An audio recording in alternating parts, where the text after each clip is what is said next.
السلام عليكم ورحمه الله وبركاته. كل سنه وانتم طيبين، يا رب تكونوا بخير في كل مكان. النهارده 4/1 بحتفل النهارده بعيد جوازي ال15. الحمد لله رب العالمين. حبيت ان انا اجيب حاجه النهارده خفيفه الاولاد، يا رب تعجبهم وتفرحهم، واشارك معاكم الفيديو دوت.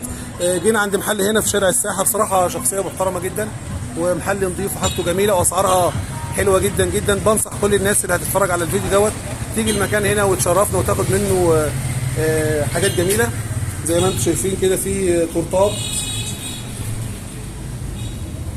جاتوهات، حلويات، تشكيله من الحلويات جميله جدا، واسعارها كلها جميله وفي متناول الجميع. قام على الموضوع ده الاستاذ احمد اهوت بعد ما اشتريت. بصراحه الراجل اتفضل مشكورا، قال لي لك نص كيلو بسبوسه. يا ريت بقى كل الناس اللي بتتفرج علينا تفرح مراتك اللي مطهقه في عيشتك ومزهقاك، تجيب لها حاجه حلوه وتفرحها بيها هي والاولاد. يعني تكسروا الروتين والرتابه اللي الناس عايشه فيها. يا ريت نفرح وبلاش نكد، بلاش حزن، بلاش زعل، لان فعلا محدش واخد من الدنيا حاجه. حاول تفرح نفسك على قد ما تقدر، والعمليه كلها بسيطه جدا وفرها بسيط جدا جدا جدا. شكرا، بحبكم في الله، والسلام عليكم ورحمه الله وبركاته.